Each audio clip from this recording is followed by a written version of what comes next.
Charla Neus Bayús.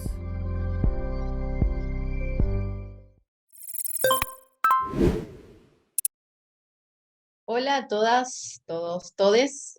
Bueno, yo soy Cintia García Calvo, soy la directora artística del Festival Cine de Mujeres FEMCINE, que celebra su 13ª edición del 9 al 14 de mayo. Y bueno, cada año en el festival tenemos un foco especial que dedicamos a una directora, dando a conocer su obra y visibilizando a cineastas del mundo.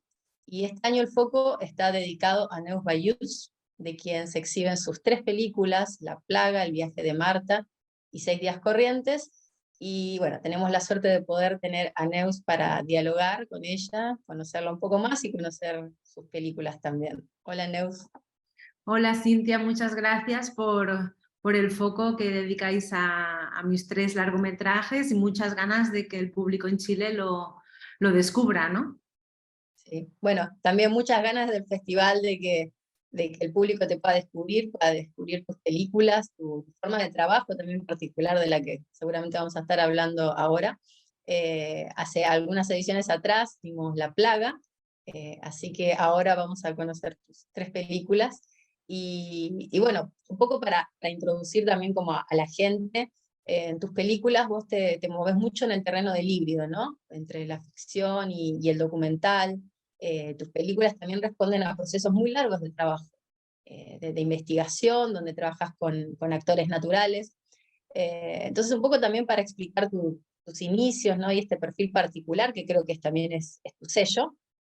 Quería preguntarte si desde que iniciaste en el largometraje, ¿no? Tenías esta idea y esta forma de trabajo muy, muy definida, ¿no? Y que también se trata como de, creo, explorar los márgenes en todo sentido, ¿no? Desde la historia hasta de la forma de trabajo. No, francamente yo empecé haciendo cine sin tener muy claro qué es lo que estaba haciendo. Es cierto que yo me formé más en el cine documental, es en el que me sentí libre y con habilidades para tomar una cámara y empezar a filmar alrededor mío, con lo cual conocía y conozco muy bien los métodos del documental, ¿no? Y todas sus herramientas.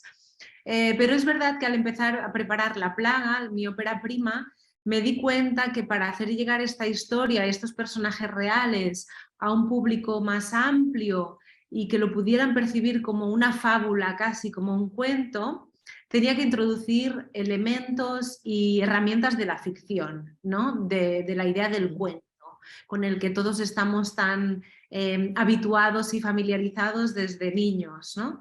Entonces lo incorporé con La Plaga porque sentía que era más efectivo, que iba a llegar la historia de mis protagonistas de una forma más emocional y más directa y que se iba a producir más empatía, ¿no? Que para mí es una palabra muy importante en todo el cine que hago.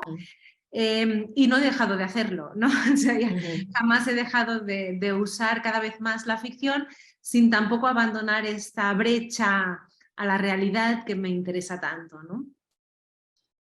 Bueno, el territorio, ¿no? Y la realidad social, ¿no? Creo que están muy presentes en tus películas.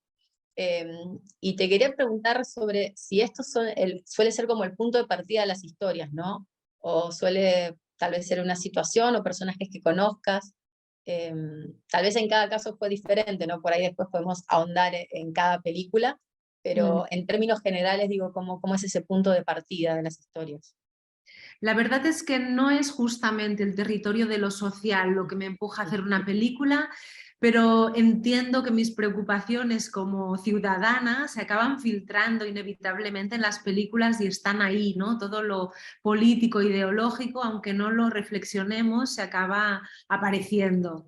En mi caso, cada película ha tenido un origen distinto, ¿no? La Plaga, por ejemplo, es el espacio, es un no espacio, un no lugar al lado de donde yo nací, que a mí me parecía el territorio de un western contemporáneo, ¿no? Sí. Entonces creía que iba a hacer un documental y me encontré haciendo este híbrido, pero era este espacio el que me interesaba, casi a un nivel cinematográfico, estético, ¿no? Y acabé haciendo una película sobre seres humanos, ¿no? Y el espacio quedó siendo este contexto. En el caso del viaje de Marta, por ejemplo, es una vivencia personal, es este momento de tránsito entre la adolescencia y la edad adulta, lo que me empujó a hacerla pero claro, el trasfondo social, porque pasa en un viaje en África, pues también está muy presente. Y finalmente en 6 días corrientes, lo que está en los inicios es la profesión de mi padre, que es fontanero, y por otro lado el tono, un tono de humor, de comedia, que tenía ganas de abordar también desde este realismo, ¿no? Vamos a profundizar un poquito, ¿no?, en cada una de estas películas, ¿no? También para que la gente las conozca y no se pierdan la posibilidad de verlas. Contame de La Plaga, ¿no? Tu ópera prima, que es, como decías, bueno, nace del espacio, ¿no?, de este lugar. Es una película de historias cruzadas en la periferia, podríamos decir. Y quiero que me cuentes el proceso, ¿no?, que tuvo, que es tan particular, y esa motivación inicial para realizar esta película, ¿no?, que después se presentó en el Festival de Berlín y tuvo como mucho reconocimiento. Mm. Bueno, pues como te decía, el origen era este espacio, ¿no? Que a mí me había... bueno, yo de hecho estaba vinculada con un movimiento ecologista de este lugar que intentaba y que intenta todavía protegerlo de futuras construcciones, porque es uno de los pocos espacios rurales que quedan en una de las periferias de Barcelona, ¿no? Entonces es un paisaje que si no se protege va a desaparecer, ¿no? Pero a la vez, cuando me puse a hacer investigación, yo con la idea más de hacer un documental clásico, me di cuenta que los personajes que se cruzaban en este espacio eran muy singulares y había algo en común entre ellos, ¿no? Y me acabó fascinando esta familia de personajes que construí, ¿no?, de 5 protagonistas que tienen un vínculo real con este espacio y que acaban hablando en la película de las dificultades económicas, pero también de enfrentar un poco los problemas desde una cierta soledad o aislamiento, que creo que nos pasa a muchos en el mundo contemporáneo, ¿no? Y la película habla de cómo se va tejiendo una pequeña red poco a poco, ¿no? Y cómo se dan cuenta que forman parte de lo mismo. Es una película que para mí es muy emocionante, es la primera, ahora hace 10 años que la estrenamos en Berlín y estuvo nominada a los premios de cine europeo también y a los Goya. Y es muy especial porque es una película muy, muy pequeña que de repente bueno, tuvo mucho impacto por su dimensión tan pequeña, ¿no? Y sorprendentemente mucha gente de todo el mundo, a pesar de ser una película muy local, se identificaba muchísimo con los personajes, ¿no? Yo creo que esto es parte de la fuerza de cuando trabajas con actores naturales a veces, ¿no? También. ¿Y cómo fue ese método de trabajo con estos actores naturales, ¿no? Porque para quienes vean la película es sorprendente la naturalidad que manejan, ¿no?, frente a la cámara. Sé que también estuviste varios años trabajando con ellos, si no me equivoco. Mm. Sí, bueno, en las 3 películas he trabajado con actores naturales y es verdad que he ido desarrollando desde La Plaga hasta la actualidad casi un método de cómo trabajar con ellos, no tanto para obtener mejor resultado, que también, sino porque me parece fascinante el proceso de conocerles, incorporarles a una película, porque a nivel personal es muy rico, es realmente adentrarse en las profundidades de cada ser humano, entenderles, llegar a comprender sus sueños, sus miedos, todo, para poderlo ofrecer en una película con la mayor autenticidad posible, ¿no? Entonces, es un proceso que requiere mucho tiempo, mucha observación, crear un vínculo real muy fuerte con ellos. Y es un método en el que normalmente se invierte en el orden, ¿no?, del proceso, donde normalmente primero viene el casting, viene este encuentro de personajes y es a posteriori que se escribe el guión, ¿no?, y un poco adecuado a estos personajes. Entonces, tanto en la primera película, en La Plaga, como en 6 días corrientes, el guión se ha escrito después de encontrar a los protagonistas. Y esto creo que es algo clave en el proceso de este tipo de películas, ¿no? Y quizás singular y que los métodos estándar de producción pues no entienden, ¿no? Les cuesta Claro. admitir. Y es difícil, digo, mantener como ese estilo de producción que se prolonga tanto en los años con tanta investigación, digo, porque hay un estándar, ¿no?, de producción, Sí. sabemos. Es difícil sobre todo porque al inicio de los procesos no tienes apoyo, ¿no? También es verdad que es el momento donde es más barato, o sea, sencillamente necesitas estar tú, ir encontrando tus personajes, ¿no? Pero quizás es el momento donde es menos caro. En cambio, la estructura de rodaje es muy parecida a la de una ficción. No necesitamos ni más tiempo ni más recursos, ¿no? Y esto nos equilibra un poco con el resto. La producción siempre tiene miedo a lo incierto. Y cuando trabajamos con actores naturales y con metodologías un poco distintas, hay un riesgo en qué película va a salir, es que va a estar bien, ¿no? Es verdad que esto a lo largo de las 3 películas he ido ganando cierta credibilidad en este método y ahora cada vez es más fácil que confíen en mí, ¿no? Porque de alguna forma ya has probado que se puede hacer. Pero bueno, ni soy la única ni la primera en trabajar de esta manera, ¿no? Quizás lo que pasa es que lo hacemos todos de una forma más intuitiva y yo he ido desarrollando ya a lo largo de este tiempo quizás un método un poco más establecido, ¿no? Hablemos ahora un poquito del viaje de Marta, que creo que también digo, como, digamos, es una ficción más tradicional, si la podemos ver, tiene un actor muy reconocido como Sergi López también, y bueno, es una película, un coming of age, una de estas películas de maduración, ¿no? Sobre un adolescente que viaja con sus padres, su hermano, de vacaciones a Senegal, que están en estos resorts, que son como una burbuja, ¿no? Dentro de una realidad que es muy diferente. Y ahí digo, ¿cómo fue el trabajo pensando, ¿no? En estas dos realidades, estos dos mundos opuestos?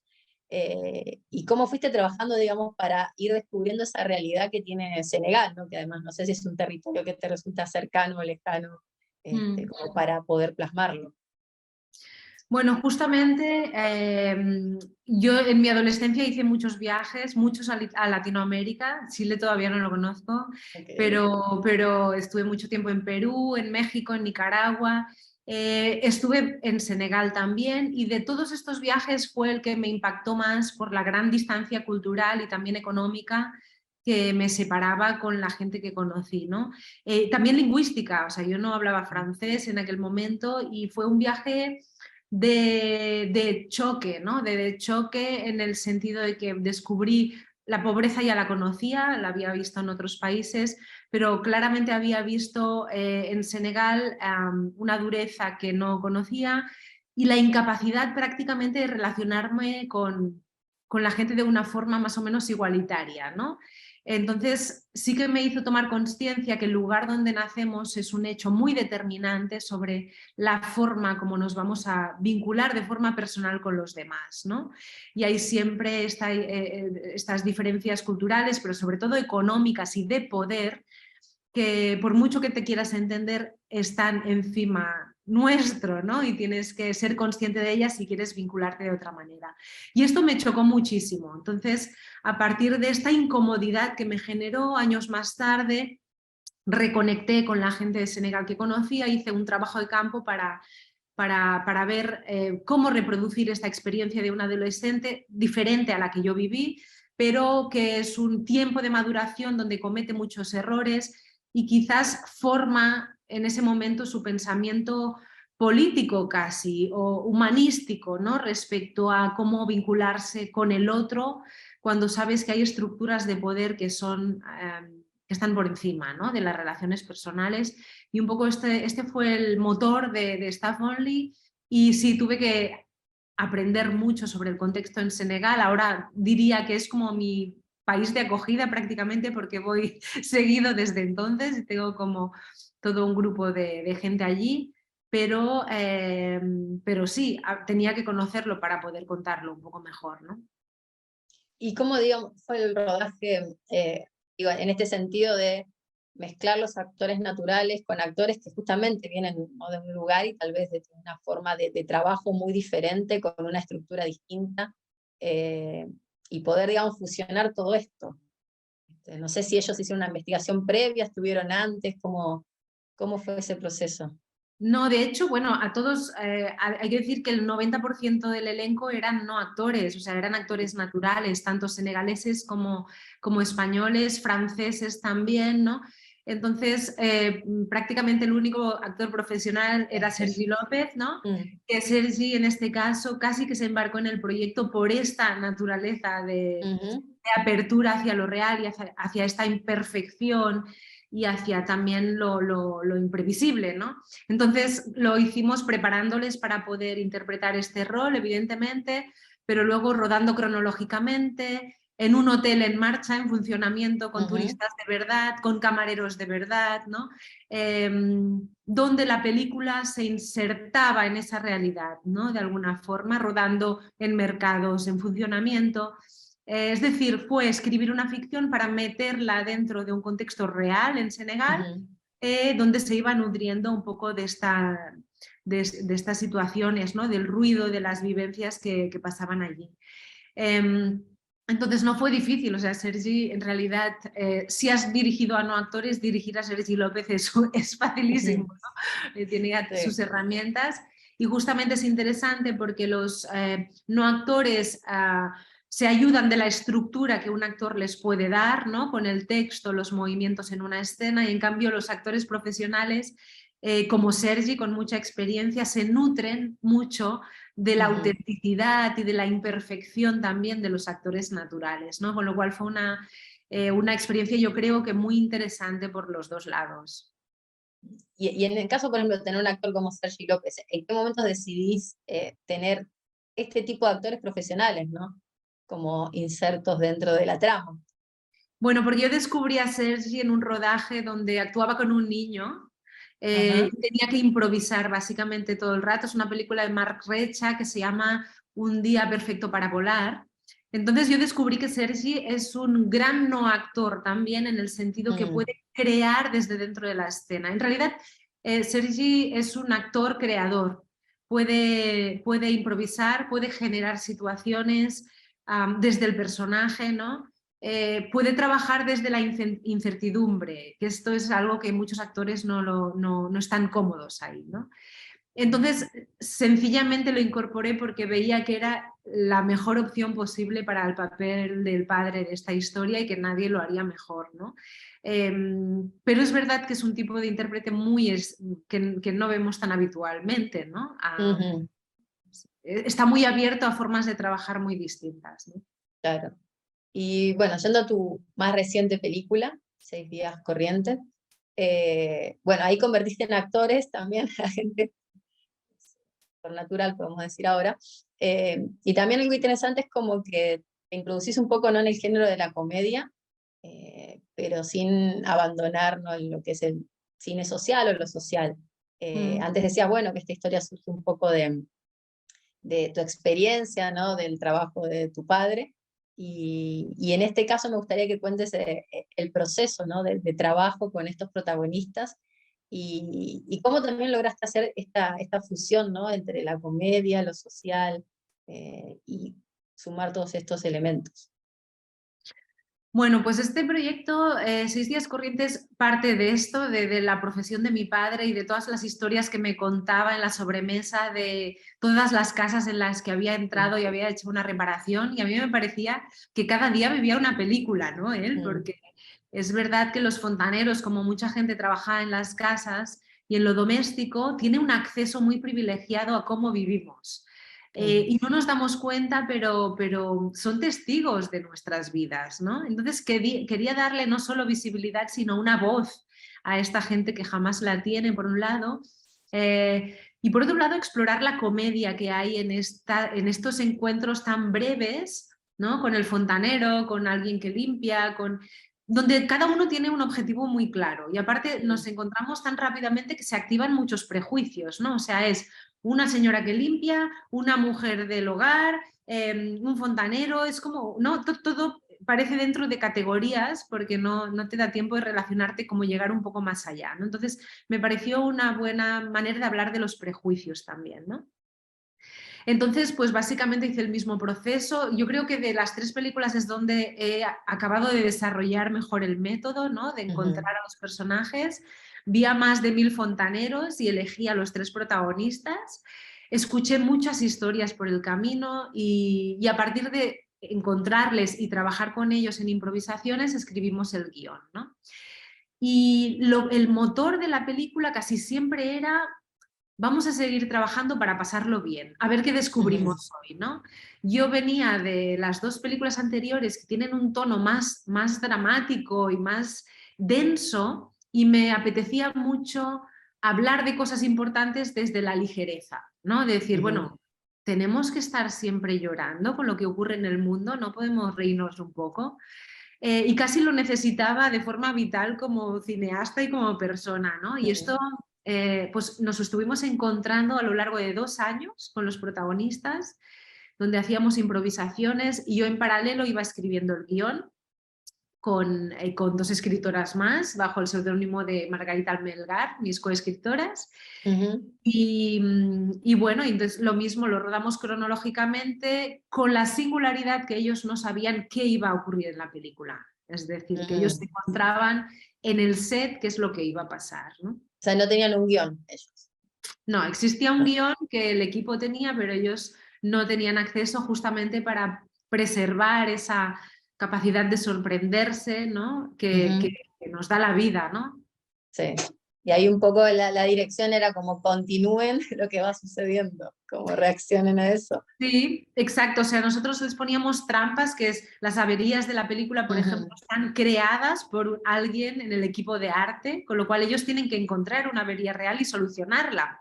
Ah, perfecto. Entonces, ellos no están actuando en una película, ellos van a reparar algo realmente, y evidentemente han sido entrenados a lo largo de estos 2 años conmigo y con un coach que me acompañaba, para tener unas mínimas herramientas de interpretación. De hecho, terminaron siendo muy buenos actores de sus propios roles, tanto que ganaron el premio a los mejores actores en Locarno. Así que Nada menos. 2 años de trabajo sirvieron Claro. para muchísimo, ¿no? Sí. Y esto, bueno, digo que mencionás también 2 años de trabajo con los actores, después el rodaje y todo lo que viene. Digo, todas tus películas son procesos muy largos, ¿no? De trabajo. Me pregunto cómo mantienes el foco, ¿no? ¿Qué te mantiene motivada? Si va cambiando el proyecto en el proceso, empezás con una idea y va mutando cada tanto, siempre decís, no, este es el norte. ¿Cómo mantenés eso? No, justamente son proyectos que se cuecen a fuego lento, y esto significa que intento no fijarlos muchísimo al principio, dejar un espacio muy abierto de entrada, hay algo muy potente, no tiene que cambiar durante el proceso, que es la motivación, el fuego, digamos, que te mantiene en marcha para seguir adelante, que no tiene que ver con el relato de la historia, tiene que ver con la motivación profunda de por qué es necesario hacer una película así. Entonces, esto es lo que sí que intento cuidar más.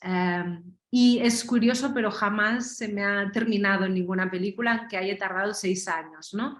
Es verdad que en los 5 o 6 años que estoy fabricando una película no estás el 100% del tiempo con esta película.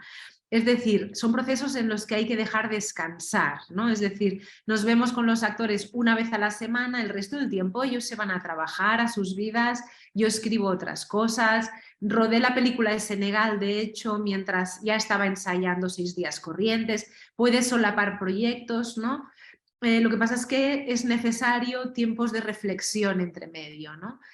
Para comprender, yo creo, sobre todo en profundidad, a quién tienes delante, ¿no? Como personas. Esto significa que si nos conocemos ya desde hace 2 años, cuando nos ponemos a rodar, tú sabes muy bien cómo funcionan, y por otro lado hay una confianza que es ya una relación de amistad, que es muy importante para el tipo de película que yo hago, ¿no? Sí, con lo cual son procesos que no se pueden hacer rápidamente, ¿no? Hay algo de asentar una familiaridad y de descubrimiento que forma parte de este proceso. Claro, sí. Y bueno, y es un método también, digo, que vas depurando, ¿no? Con los años, como decías antes, que cada vez ya vas como asentándolo mucho más. Sí, bueno, en 6 días corrientes yo creo que el hecho de hacer una comedia es el género quizás yo creo más exigente con la interpretación, porque todo se basa mucho en el ingenio ¿no? de lo verbal, del diálogo, en la precisión, ¿no? y justamente la precisión es lo que no tienes con actores naturales, ¿no? Entonces Claro. tenía que encontrar otra manera de hacerlo y ha sido un reto importante, pero bueno, muy contenta con el resultado, la verdad. Me imagino que ya estás con tu próximo proyecto, Sí, trabajándolo. sí, sí, Muy bien. sí, No sí. No, podemos decir nada todavía. no, en este caso solo os puedo decir que estoy escribiendo y que Mm. es un poco al revés de estas películas, es un poco como la historia de Senegal, que se basa más en una historia personal, donde primero va el guión y después veremos cómo se materializa, ¿no? Así que bueno, veremos dónde nos lleva, ya lo sabréis. Perfecto, estaremos esperando. Bueno, como para finalizar, quería preguntarte sobre algo bueno que viene sucediendo en los últimos años, que se está hablando mucho de esta nueva ola del cine catalán. Ujú. De hecho, bueno, este año en el cine de 6 películas españolas que tenemos, 5 son catalanas. Así que quería preguntarte esto, ¿no? Que si hay realmente como esta nueva ola del cine catalán, donde además las directoras, digo, son como tal vez los nombres más representativos, y si ves algo que las unifique también, ¿no? Ujú. Bueno, yo creo que cada una tiene bastante su visión, ¿no? Pero sí que es cierto que hay un nuevo movimiento de cineastas, especialmente mujeres, no solo en Cataluña, en todo el Estado español está siendo bastante así.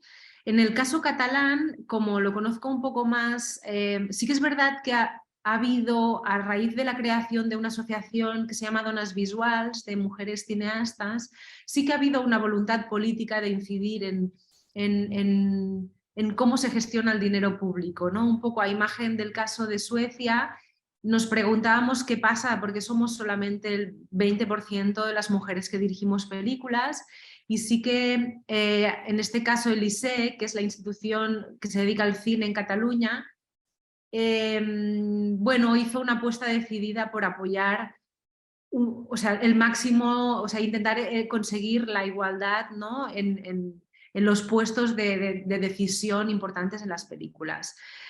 Y creo que esto, por un lado, está funcionando. Y por el otro, lo que creo es que estas películas están teniendo mucho impacto en festivales.